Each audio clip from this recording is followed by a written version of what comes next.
Pronto, reunião está sendo gravada, a segunda parte, nossa aula de hoje, dia 23 de outubro de 2020. O tempo passa muito depressa mesmo.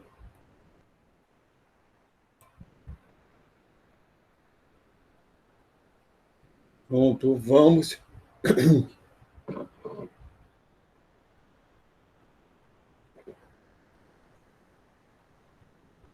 Começar a apresentar a minha tela. Depois você é uma guia do Chrome. Compartilhar a tela.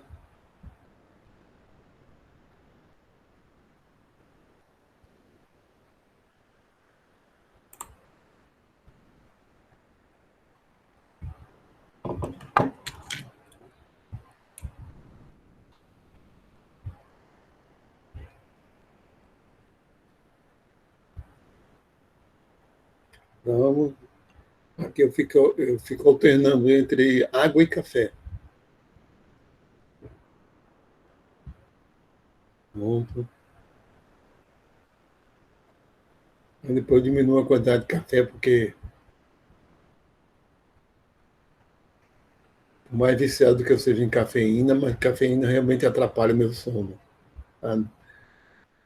Depois de 4 horas da tarde, de jeito nenhum.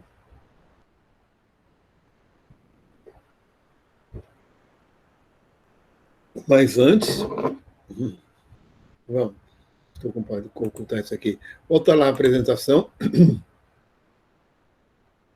Cadê ela? Aqui. Bem, Deus, origens. Slide do slide atual. Aqui é dado, aquele dado.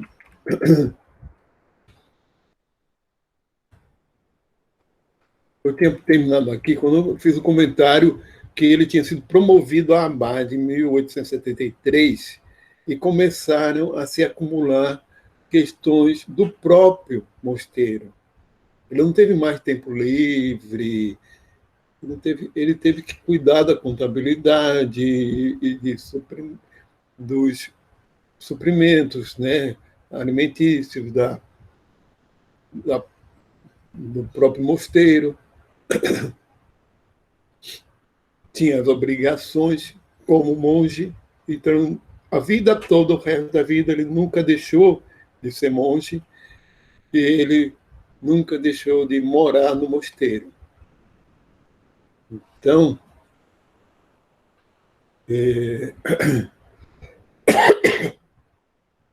então a vida acadêmica dele, ou a vida de pesquisador dele, se resume ao que está aí, aquele grande, especialmente ao trabalho das ervilhas.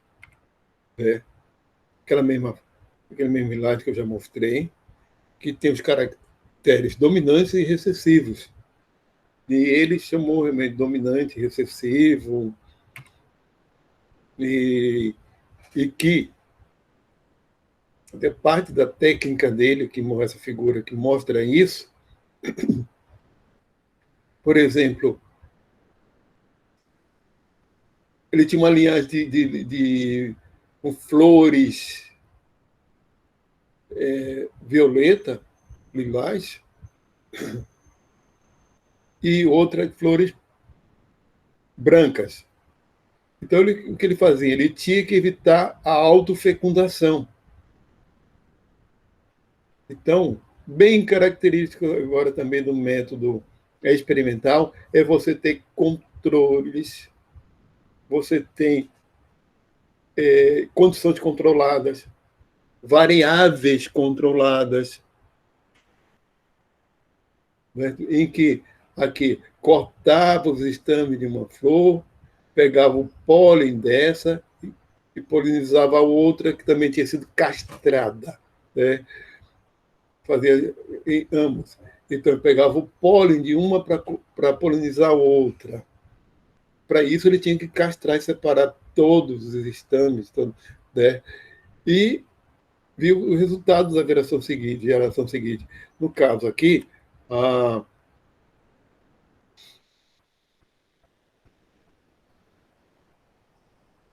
Cadê flor? Não aparece flor nesse quadro. Sem posição é porque ele está mostrando cor da casca, em vez de cor da flor. Realmente, o flor violeta é dominante em relação à flor branca. Né? A autopolinização só daria aqui violeta, aqui só dá a geração P. Geração F1 só deu violeta. Na F2, um quarto, que é autopolinização, polinização cruzada e dos híbridos dos que eram da geração F1, um quarto apareceu com flor branca. Ele começou a desvendar um padrão. Certo? Começa a desvendar um padrão aí em que tem um caráter dominante e o recessivo. O recessivo aparece como um quarto. Relação dominante. Então tem aquele padrão que você já conhece. Aqui os resultados dele mesmo. Caráter, cor da semente, dominante, e o recessivo.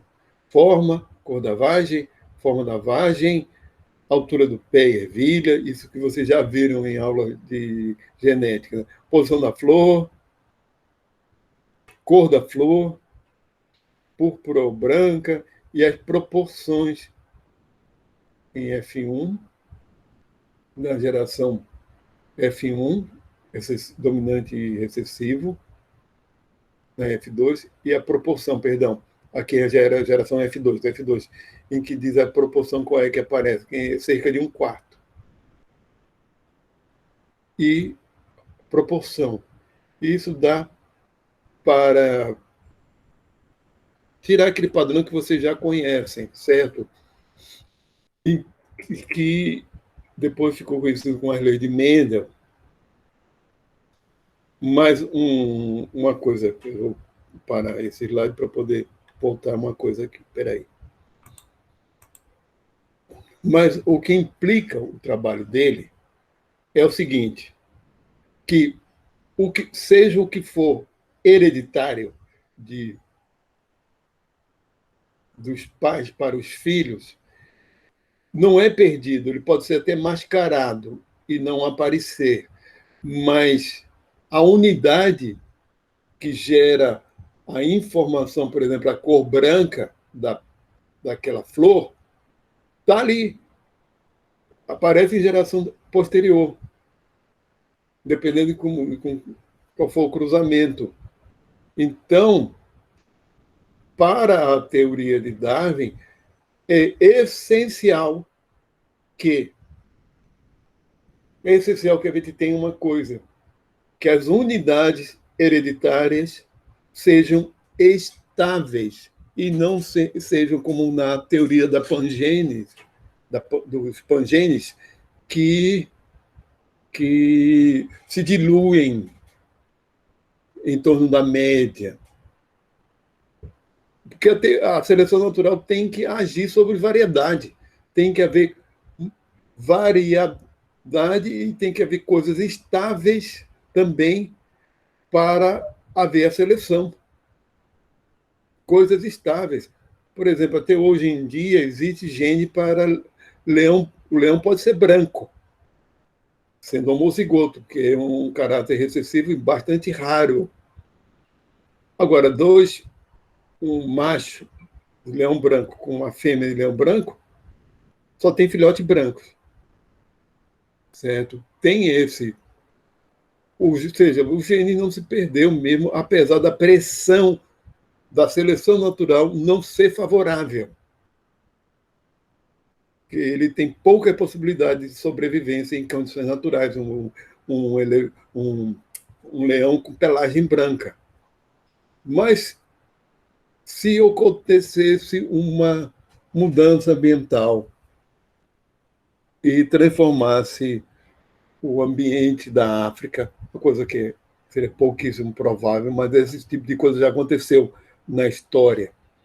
Já aconteceu na história de que antepassados com certa cor, por mudanças ambientais, começa a prevalecer outra cor por causa de seleção natural. Por exemplo, se um ambiente que vivessem os leões passasse a ter neve, fosse uma era glacial. Esse ambiente seria favorável aos brancos. Eles, com o tempo, começariam a predominar, até que dominariam, feito os pardos dominam hoje.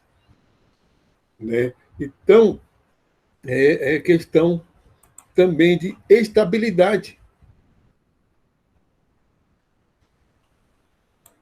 Questão de estabilidade do,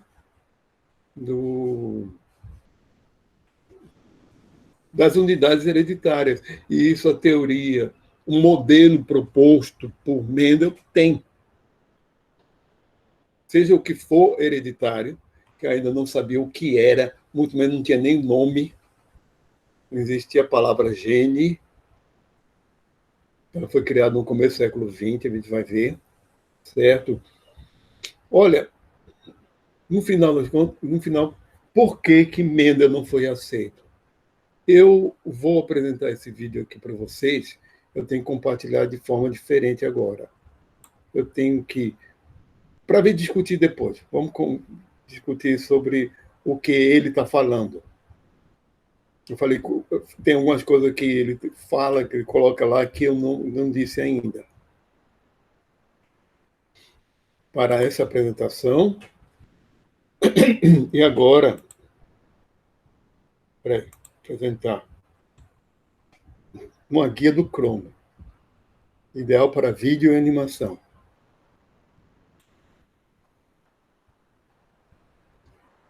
Peraí que eu vou...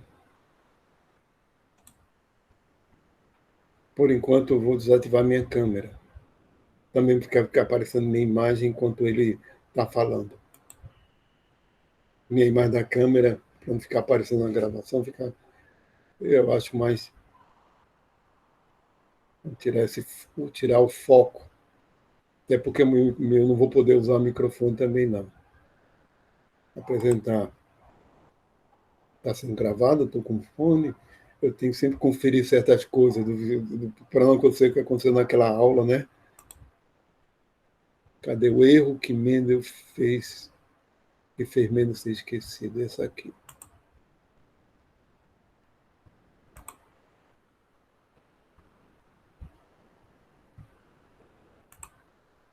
Era 1865 e Gregor Mendel, depois de observar 300 mil ervilhas de mais de 10 mil plantas diferentes durante 8 anos, enfim terminou um dos trabalhos mais revolucionários da história da ciência. Finalmente estava tudo lá, organizado e pronto. Eram dezenas de páginas com evidências coletadas com precisão em um estudo que foi chamado de Experimentos de Hibridização de Plantas. Ele até teve o cuidado de imprimir cerca de 40 cópias, o que para a época era bastante, e distribuiu para as pessoas certas da comunidade científica. E aí era só relaxar um pouco e esperar que naturalmente viesse o reconhecimento. Mas aí se passou uma semana, depois um mês e não aconteceu nada. Parece que ninguém se importou com o trabalho da sua vida. E assim ele ficou mantido num total esquecimento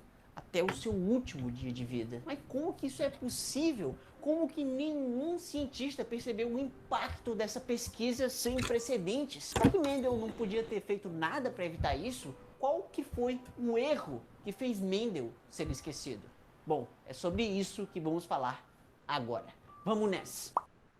Olá, criaturas da internet! Eu sou Davi Calazans e você está assistindo a mais um episódio do Ponto em Comum que só foi possível graças a você e também aos meus incríveis apoiadores que adorariam saber quem foi exatamente Mendel. Mendel nasceu em 1822 no então Império Austríaco, em um pequeno vilarejo.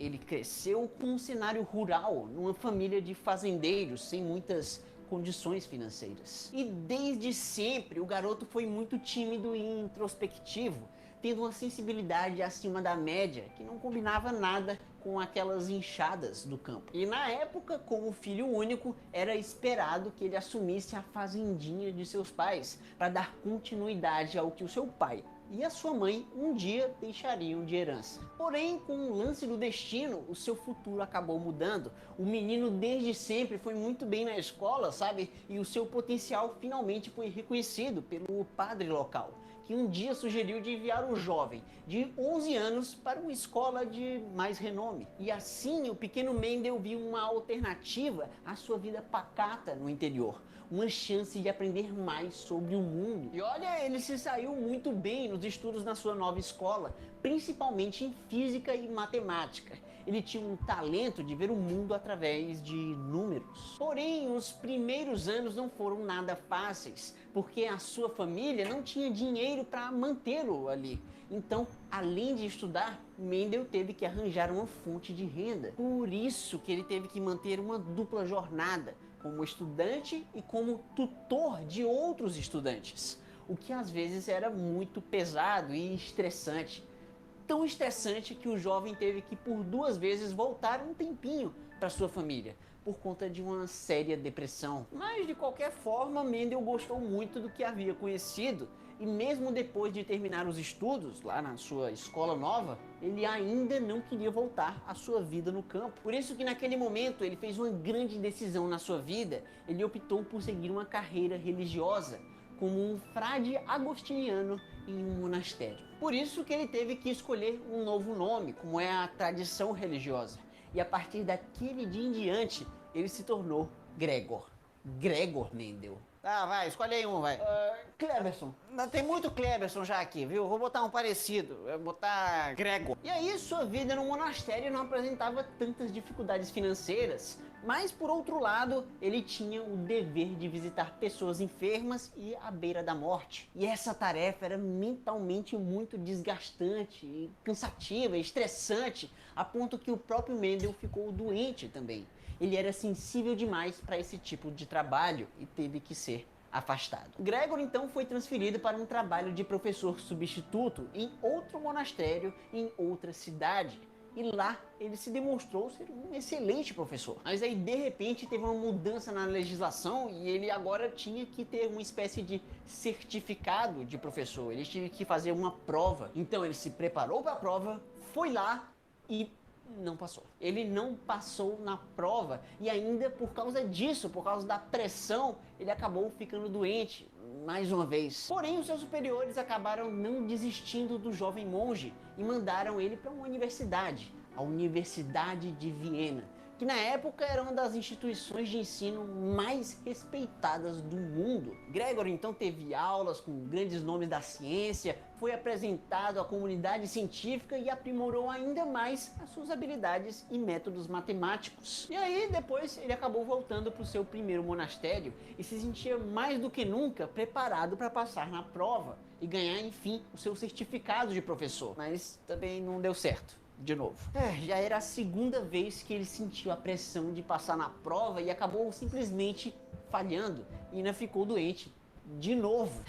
Vendo esse fracasso, ele ficou se sentindo muito para baixo e pensou que poderia pelo menos aplicar o seu conhecimento universitário com alguma coisa, sei lá, alguma ocupação qualquer. Um dia então ele estava de bobeira ali, olhou para o jardim no monastério e viu ervilhas.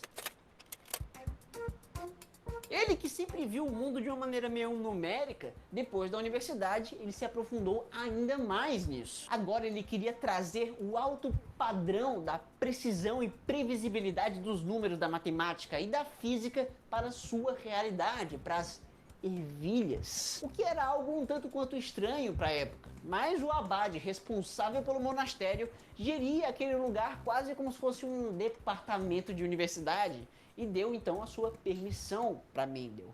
Pode ir, Mendel, vai lá, vai fundo. Esses jovens hoje em dia só pensam em uma coisa, hein? Ervilha. E aí ele começou a passar um bom tempo na estufa, usando alguns tipos de plantas e até camundongos. Mas o que era mesmo seu principal organismo era as ervilhas. Apesar de nunca ter sonhado em fazer aquilo, o monge até que gostou da rotina. Ele podia ficar sozinho, fazendo pequenos trabalhos manuais, bem sutis e delicados. Quase como se estivesse pintando um quadro, ele pincelava gentilmente uma flor depois da outra para polinizar. cruzar os indivíduos certos. E com o tempo, seus cadernos se encheram de anotações. Tudo no seu olhar delicado e na ponta do lápis poderia se transformar em números. Até que depois de milhares de ervilhas analisadas, uma por uma, um padrão parecia estar se revelando. Ervilhas poderiam ser de duas cores, ou amarelas ou verdes. Porém, essas duas características não pareciam ser exatamente tratadas da mesma forma pela espécie. Ervilhas verdes cruzadas entre si só geravam descendentes verdes, mas algumas amarelas podiam gerar entre si as duas cores. Era como se o fator verde estivesse ali nelas escondido, recessivo, e somente o amarelo se manifestava, que era dominante. Com isso, deveriam existir dois fatores que codificavam a cor das ervilhas, um vindo do pai e outro vindo da mãe. Vamos dizer então que o fator amarelo seja representado pelo azão e o verde pelo azinho. Então, ervilhas verdes não podiam ter nenhum fator dominante, nenhum azão. Elas precisariam ser todas duplas recessivas, azinho e azinho no caso. Já as amarelas bastavam ter um azão para garantir a sua cor.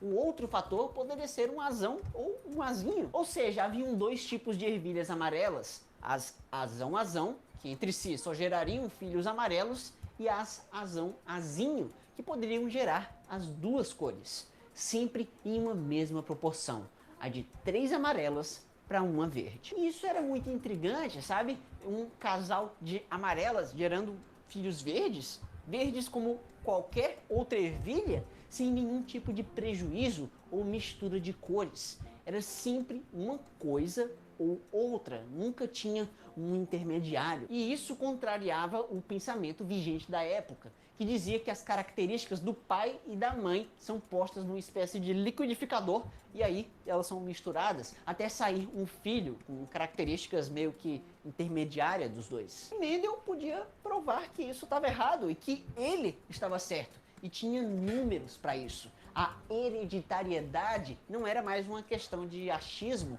mas agora de matemática. Com isso, ele escreveu a sua tese e distribuiu para a comunidade científica a sua prova inquestionável.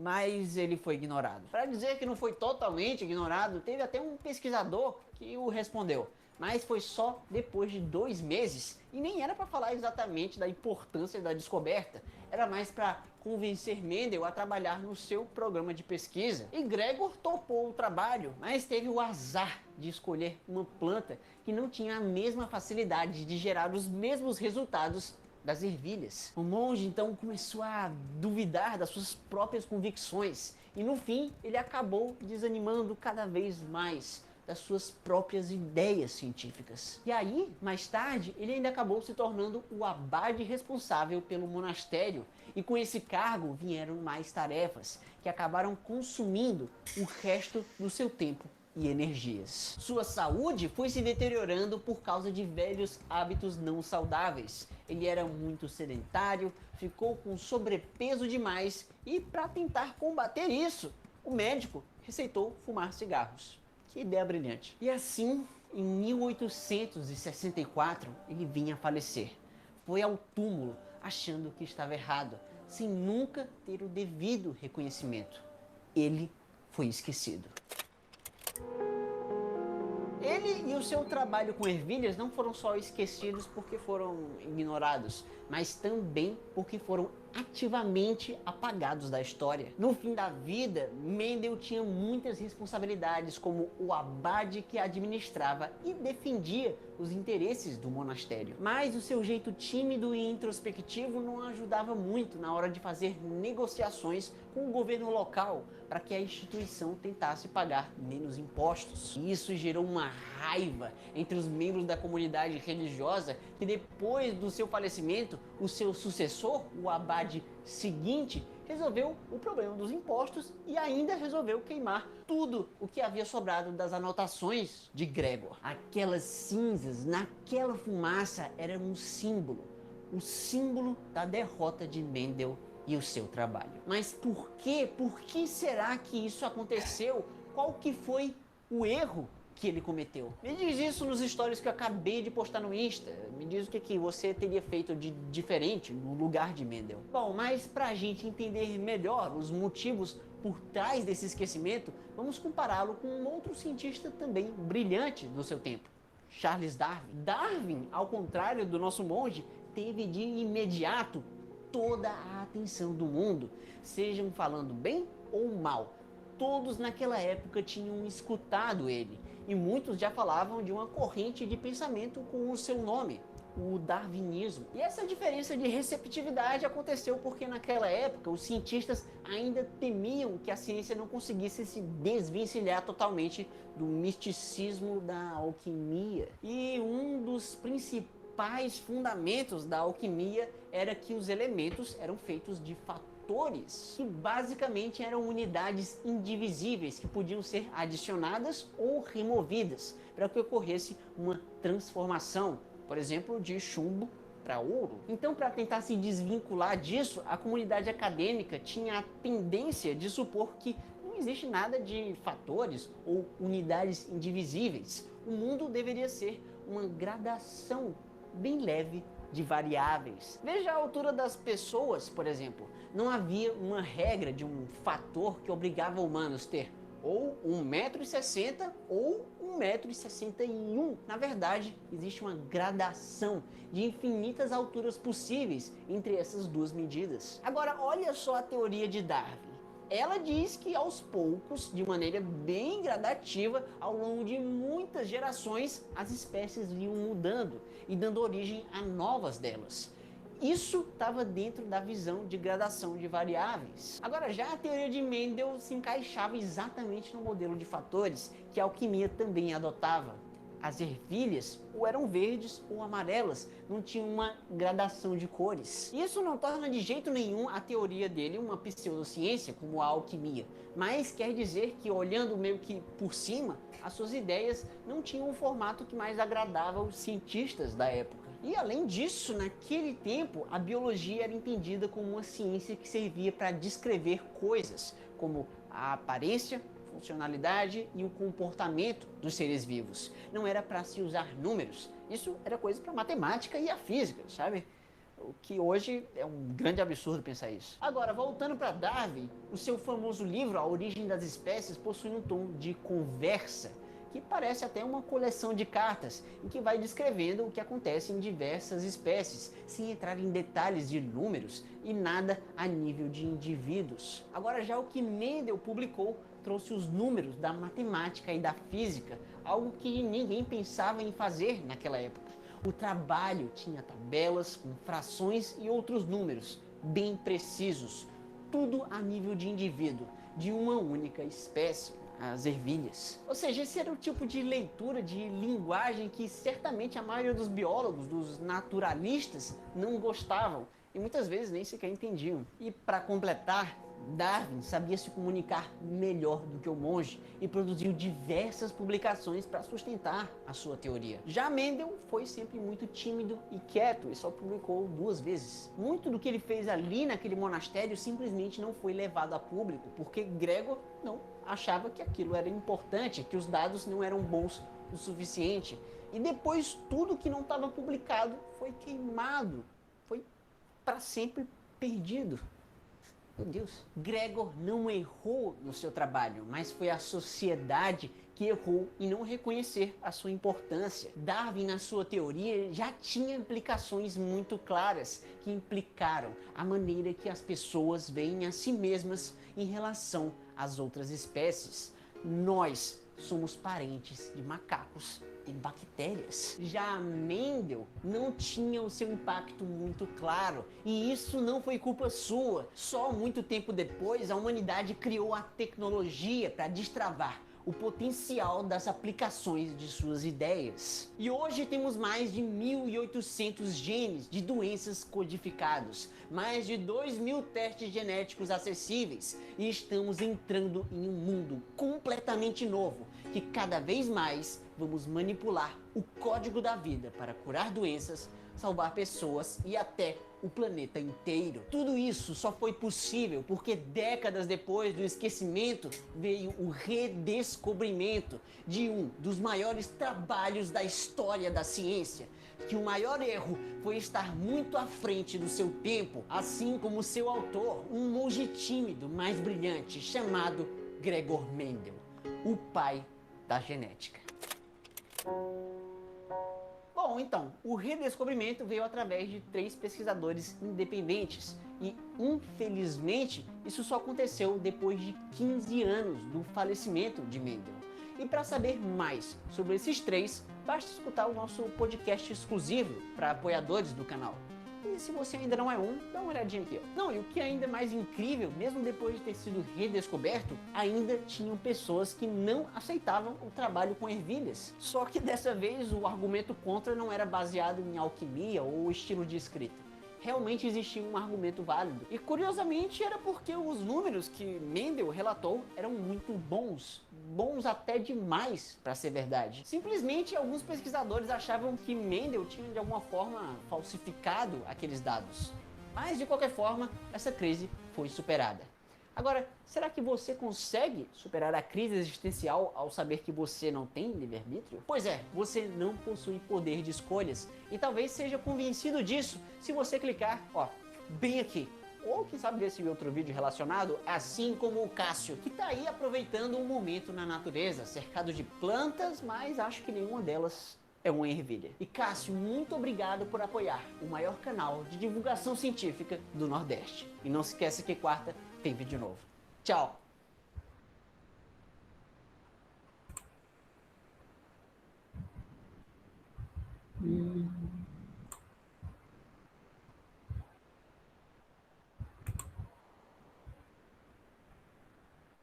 Pronto.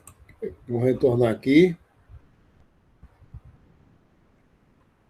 Então, a questão agora é realmente o contexto social de... Está gravando, está normal, fone de ouvido, depois eu retorno aqui ao... Vamos falar dessa redescoberta de Mendel. Olha, são muitos motivos. De fato, o Rubem, ele fala de um pesquisador que, depois das ervilhas, pediu para Mendel trabalhar, foi justamente o Funengeli, que sugeriu porque ele estava trabalhando com essa planta e não deu certo, porque essa planta tem reprodução assexuada e mascarou os resultados. Não teve o mesmo padrão, aconteceu muita coisa. E, de fato, também tem algumas coisas. Não foi culpa de Mendel, mas o problema é que ele não conseguiu se inserir na comunidade científica. O trabalho de ervilha é só sobre uma espécie. Como é que nós poderíamos extrapolar uma espécie para todas? Seria o padrão hereditário de todas? Então, tem todos esses fatores, inclusive epistemológicos, certo? De se considerar a natureza dos seres vivos como uma gradação, O próprio Darwin não aceitava que existissem espécies de verdade. O que existem são indivíduos, cada um diferente do outro, e quanto mais afastados eles são de um ancestral em comum, mais diferentes entre si eles vão ser.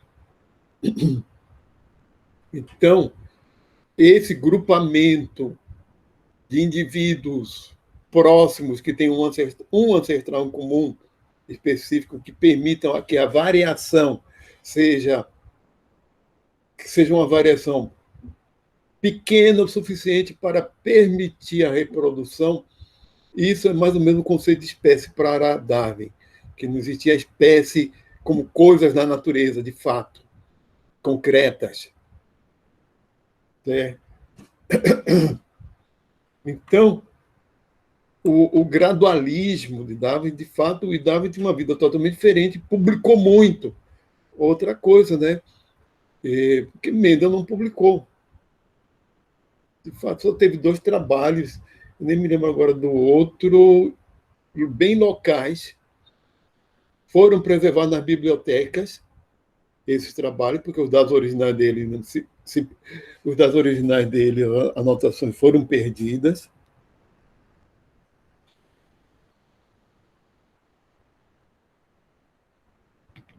Provavelmente ele arredondou resultados, certo? Mas também o incrível é, então, porque no final das contas, ele foi redescoberto e valorizado, tendo, no fim, olha, olhando secamente, ele teve uma vida de pesquisador bastante simples, bastante medíocre, ou muito pouco produtiva.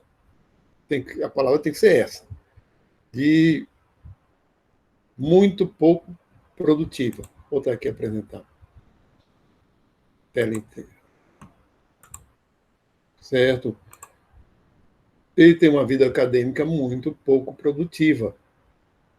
A culpa não foi dele, mas se ele estivesse numa universidade, trabalhando daquele jeito, com outras espécies, encontrasse outros padrões, ou desenvolvesse mais, porque o próprio texto dele era árido demais. Ou seja, ele também não soube se promover ou não teve condições de fazer essa promoção, algo diferente de Darwin, que já era famoso quando publicou A Origem das Espécies. Ele ficou famoso durante a viagem do Beagle, por conta do Henslow. Então, foram 2 professores, foi o Sedgwick na geologia e Henslow na botânica, que divulgou o resultado das coletas dele durante a viagem. Quando voltou para Londres, já era famoso. Então, e começou a escrever um livro sobre a viagem, com base nos diários dele, de bordo, e foi sucesso de venda. E riqueza e tudo, é uma vida totalmente diferente. Né? E você pode notar que Mendel estava totalmente afastado. Mas eu vou continuar aqui nesse PowerPoint, justamente aqui. Vamos falar da redescoberta e o começo da genética.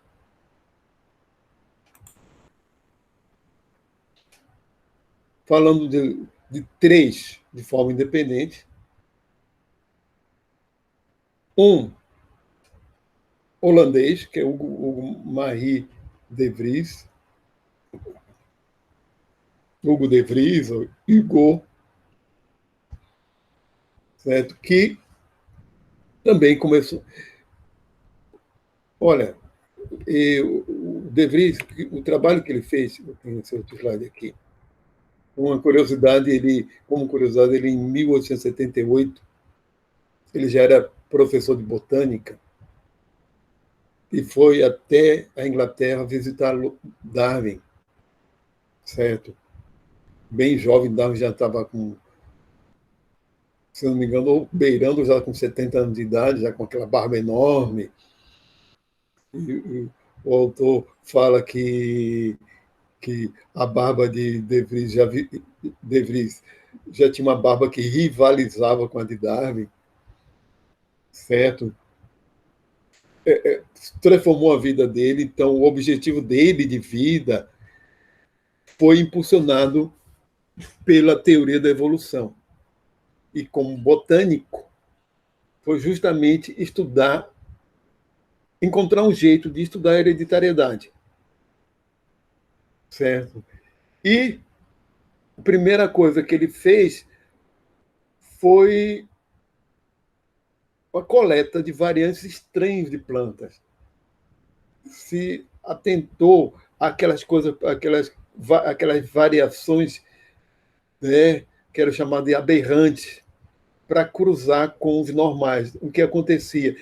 Ele começou a ver padrões hereditários semelhantes ao de Mendel, em que os caracteres que geravam aquelas coisas estranhas não se perdiam quando cruzado com o normais. Dependia se era recessivo ou dominante, mas eles não se perdiam do mesmo jeito, que havia alguma permanência deles.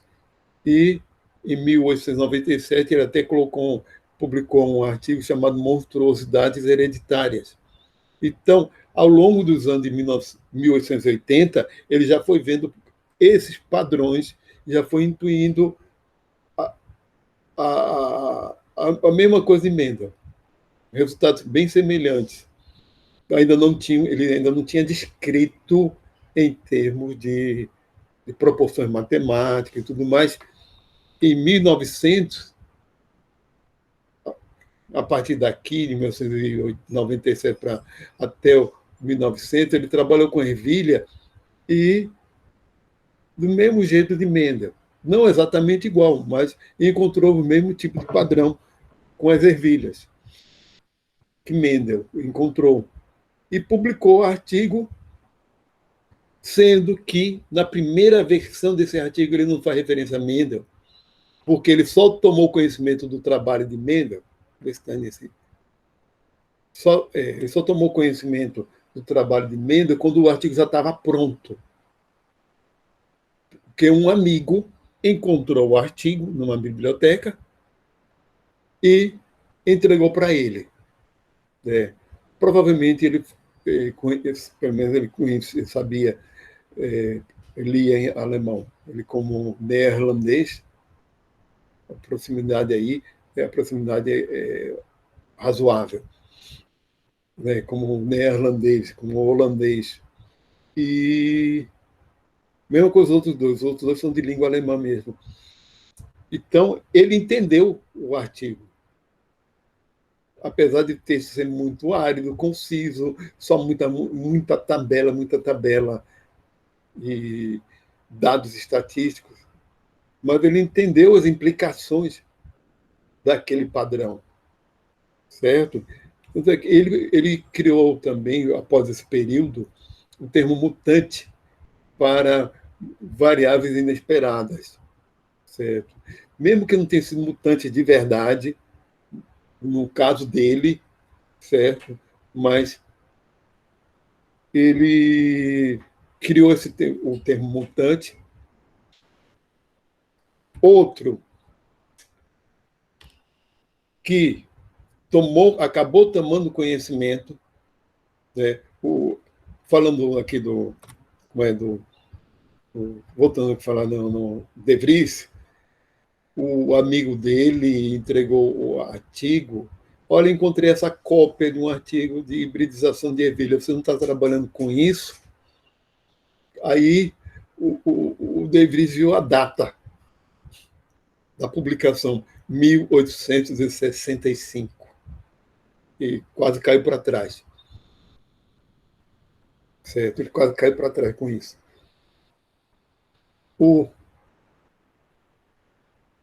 Trabalhando um botânico alemão, trabalhando na Universidade de Tübingen, também com hibridização de plantas, ervilha e milho. Olha, acho que uma coisa que eu não falei, que mesmo na época de Mendel, já existiam trabalhos de botânica com hibridização para fazer seleção genética, né? Aperfeiçoamento, que é chamado encontrar variantes mais resistentes a certa coisa, ou com esse tipo de trabalho que também estava muito em voga, porque a humanidade, desde que aprendeu a domesticar planta também, né? Plantas cultivares, planta de interesse alimentar, faz isso, né? Faz a seleção genética, seleciona os espécimes com características mais adequadas para a produção, para a alimentação. Sempre isso já é feito há muito tempo, e Mendel provavelmente também leu artigos anteriores a ele sobre técnicas de hibridização. Ou seja, ele também não inventou o trabalho dele, não foi do nada. Né? Ele não inventou do nada o, o, o trabalho dele com ervilhas. Mesma coisa os outros agora fazendo o mesmo tipo de trabalho, um período posterior à Mendel, só que eram pessoas ligadas ao meio acadêmico. Sim. Então, o Karl Correns, ele trabalhou com hibridização de ervilhas e de milho e publicou e encontrou os mesmos padrões de herança observados por Mendel. Outro, esse na Universidade de Viena. Então, por ironia do destino, o Karl Correns foi aluno, teve como orientador o von Nageli, que não deu a mínima para Mendel.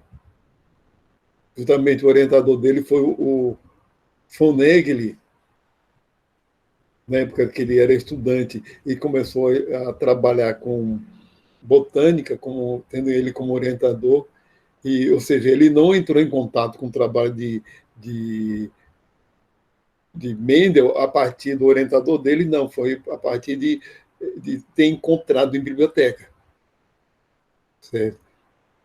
Fazendo pesquisa dos que antecederam, trabalhando com hibridização de ervilhas, acabou se deparando também com o trabalho de Mendel e viu que aqueles resultados estavam semelhantes ao dele. Mesma coisa,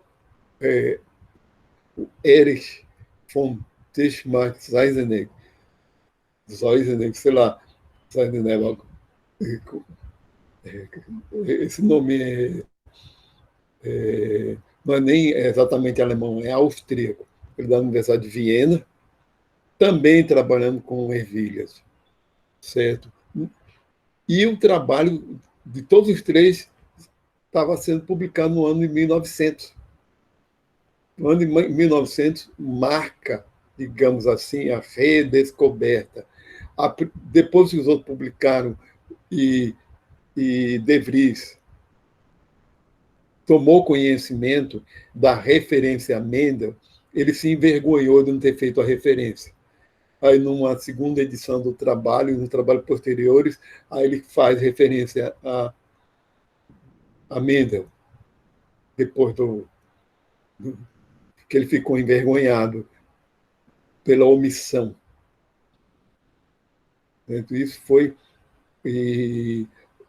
justamente o Teschmar era da Universidade de Viena, na Áustria, trabalhando com ervilha também. Então, foi uma convergência aí de gente que viu nas ervilhas, que também viu nas ervilhas um exemplar biológico muito adequado para se estudar a hereditariedade, mas viu muito tempo depois de Mendel, certo? E,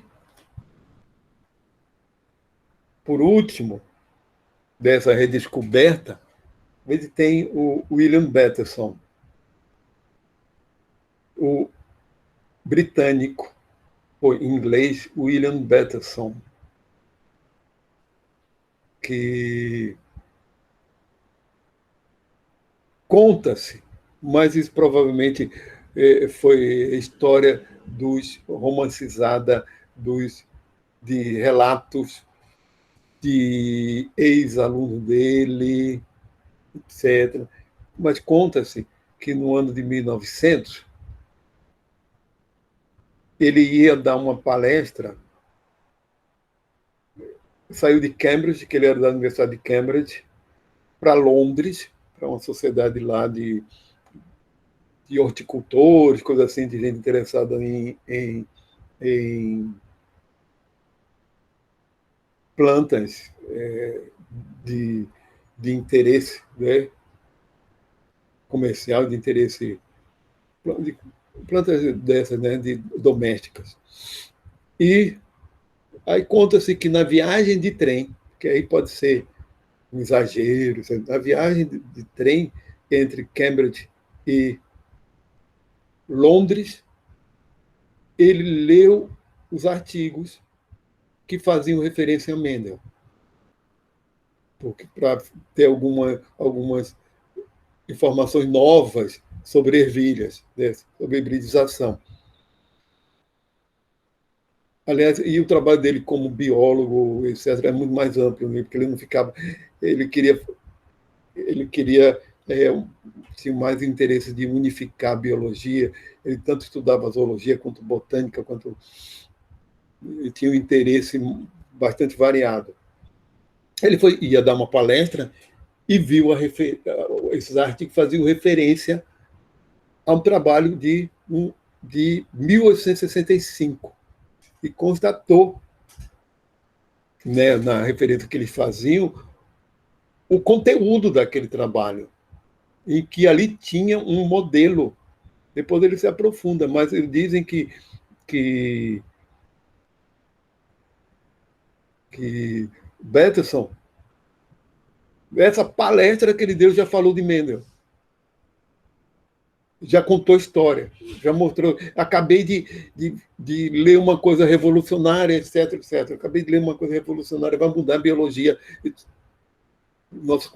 nossa ideia sobre hereditariedade, etc. Ele já entendeu logo e tratou logo de divulgar. Ele tem depois ele deixou um monte de livros, tem a cultura geral, e foi apelidado, do mesmo jeito que o Thomas Huxley era apelidado do Bulldog de Darwin, ele foi apelidado de Bulldog de Mendel.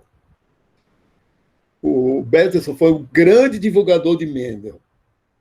Os outros fizeram referência, mas o William Bateson talvez tenha ele que sido responsável pela genética inicial, aquela genética, a genética mendeliana, né? O William Bateson.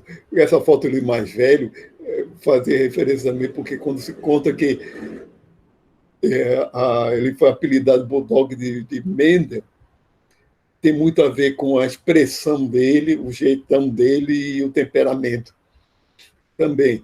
Essa ele mais velho tem mais uma cara, né, que boa parte da foto que aparece dele, ele está assim, ele é mais velho, assim, não está tão com uma postura tão boa, bonitinha, assim, já aqui está devia estar com casa dos 50 anos aqui já está com já idoso. Olha que o livro dele, anos depois ele publica. Vou ver se eu coloquei aqui, acho que não coloquei aqui não. Aí eu falo. Anos depois, aqui o autor William Bateson, Princípio da Hereditariedade de Mendel. Ele colocou William Bateson e Gregor Mendel.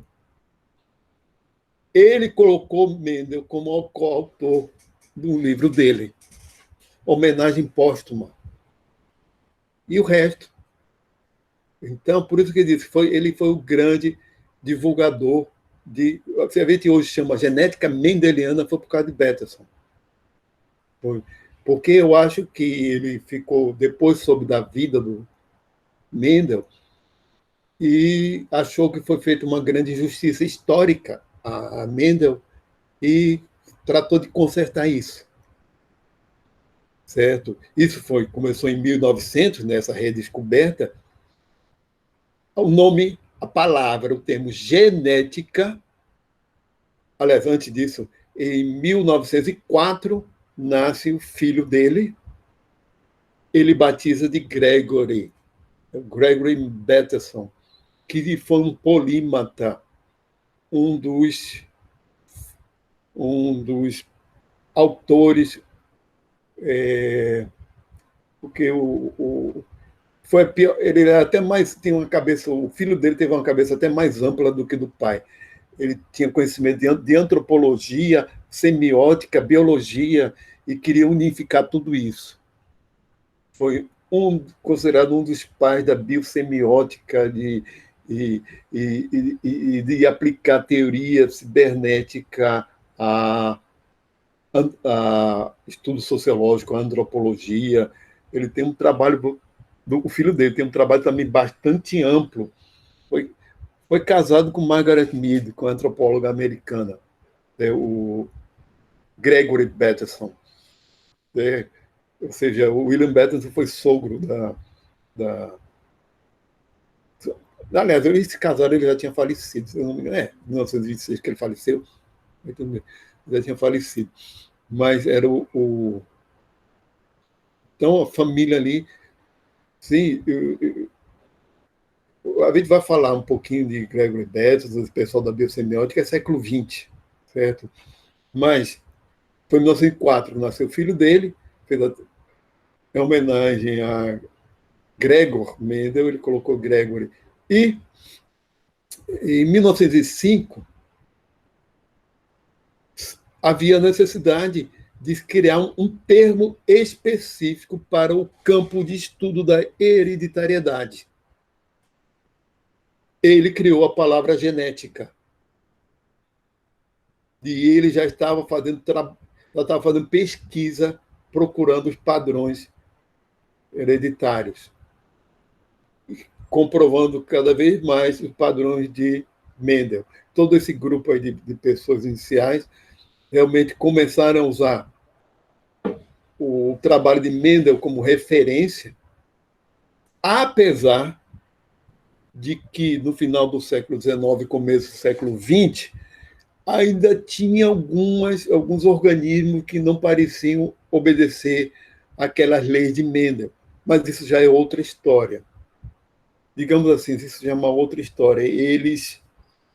Não é porque eles rejeitaram. Então, tem uma outra coisa aí por trás.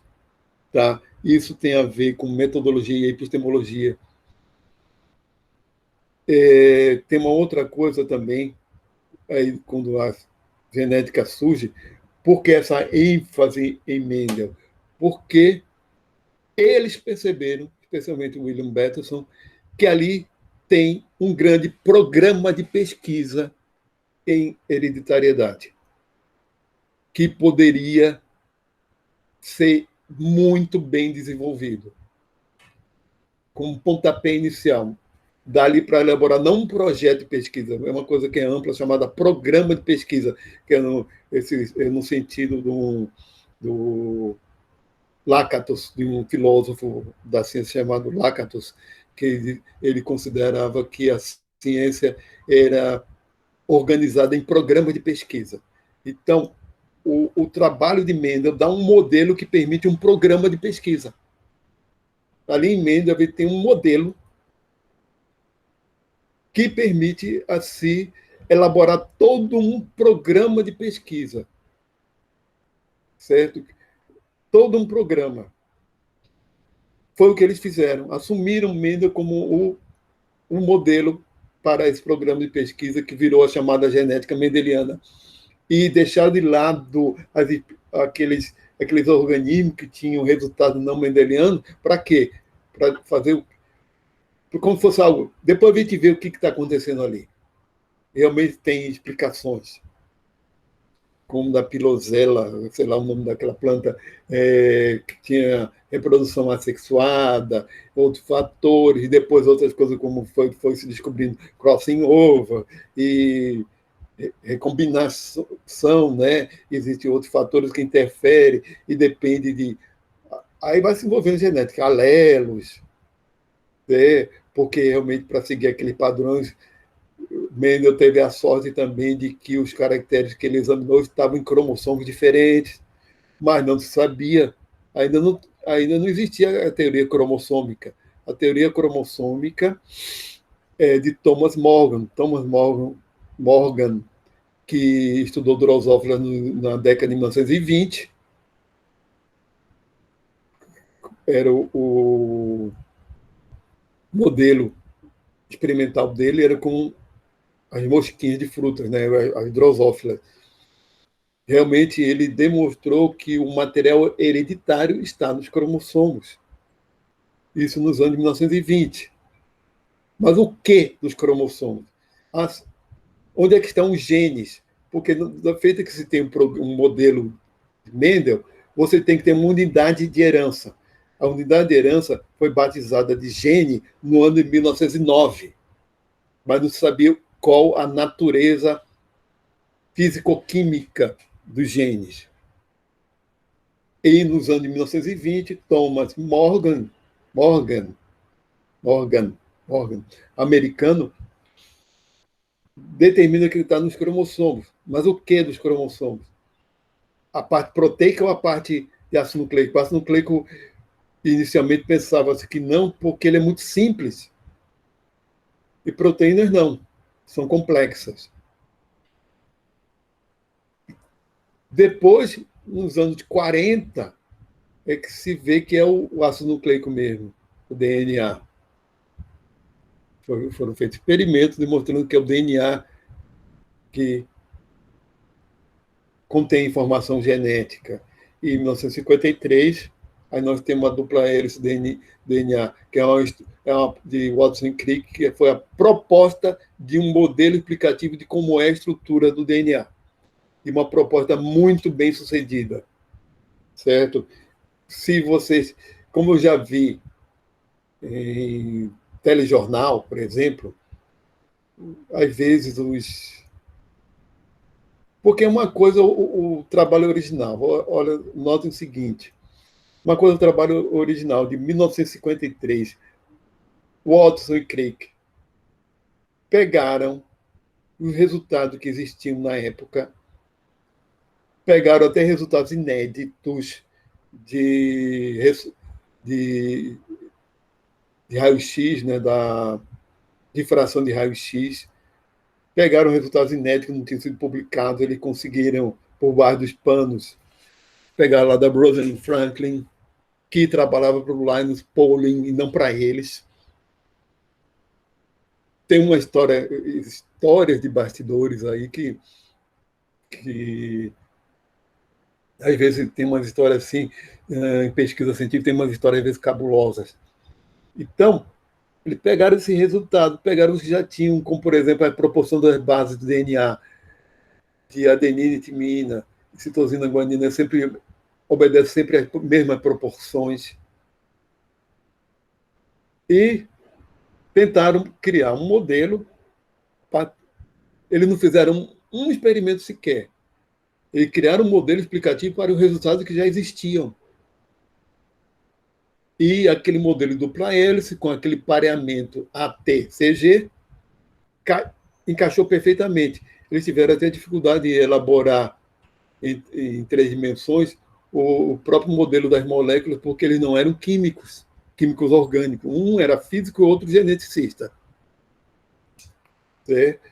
E conseguiram criar um modelo que foi também, no mesmo jeito do modelo de Mendel, frutífero, que deu resultados posteriores a eles mesmos e aos pesquisadores posteriores a eles. Então, os resultados posteriores de Watson e Crick corroboraram o modelo inicial deles e ampliaram, aperfeiçoaram o modelo inicial deles, que permitiu desenvolver a genética molecular. Porque, então, o trabalho original foi uma proposta de um modelo explicativo de como é que era a estrutura do DNA para poder explicar os dados experimentais. Agora, eu já vi aparecer na televisão, aí é jornalismo, sabe? Jornalismo, ao querer simplificar a linguagem para se comunicar com o público, deturpa as coisas. Porque aí disseram o seguinte, que no ano de 1953 o Watson e Crick descobriram o DNA. O DNA já estava descoberto há um tempão, viu? Desde o DNA que foi descoberto, o ácido nucleico já tinha sido isolado das células, acho que do século XIX, como isolado das células, como existe algo existente, talvez desde o século XIX. O que eles fizeram não foi descobrir coisa nenhuma. Né? Aliás, descoberta é uma coisa que se faz pouquíssimas vezes em ciência. Mas chegamos hoje com muita coisa aí pela frente. Mas o pontapé inicial da genética foi dado aí, no ano de 1900. E a genética e o gene são coisas do século XX. Certo?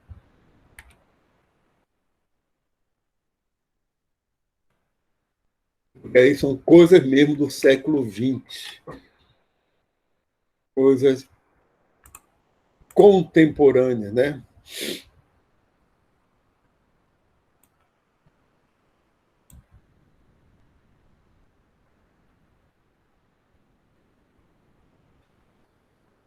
Vou parar a apresentação. Estou fixando minha tela aqui. Olha, vai fazer parte de questionário, de avaliação, etc. Essas coisas que eu falei para vocês. Inclusive, a dificuldade científica que Darwin enfrentou, justamente por não ter uma teoria da evolução adequada, e porque Mendel não foi reconhecido. Porque não, é muito simples dizer que o trabalho dele está muito avançado para a época. Isso é muito simples. É muito simples. Mas foram vários fatores. Né? É lógico que a abordagem que ele fez ao trabalho dele era muito diferente da abordagem de outros. Darwin era um naturalista, nunca deixou de ser. Não era um experimentador, mas como naturalista ele tinha capacidade de perceber padrões. E isso foi muito importante. De ter um pensamento de categorizar. Mas não, ele não era experimentador. Realmente, biologia, como uma disciplina experimental, era algo inexistente. Certo? E Mendel foi um experimentador. E a gente fica até pensando por que ele não se meteu na física, etc. Não, porque ele não se interessava e não tinha condições de fazer pesquisa em física ou matemática pura, ele não tinha condições disso, não. Uma opção, que eu acho que talvez não tenha ficado claro para vocês, é porque ele, de fato, tinha interesse em planta, ele tinha um talento nato para lidar com plantas a vida toda,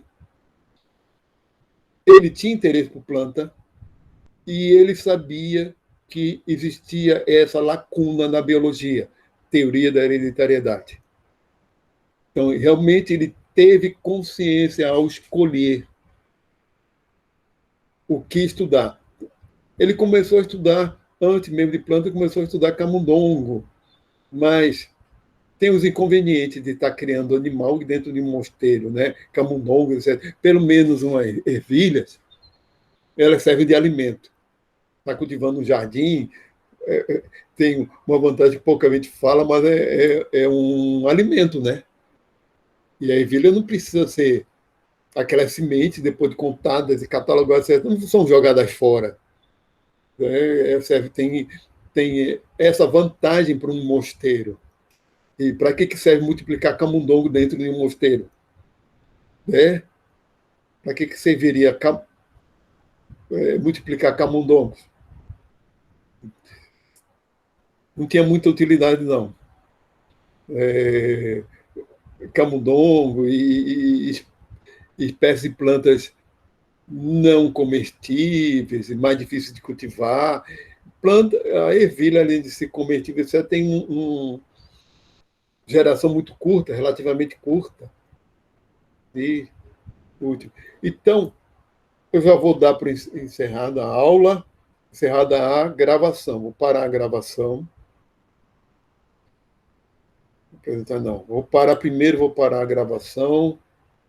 Estamos interrompendo a gravação de hoje, mas não a aula ainda não está encerrada, como um todo, porque a gente agora vai ficar mais livre.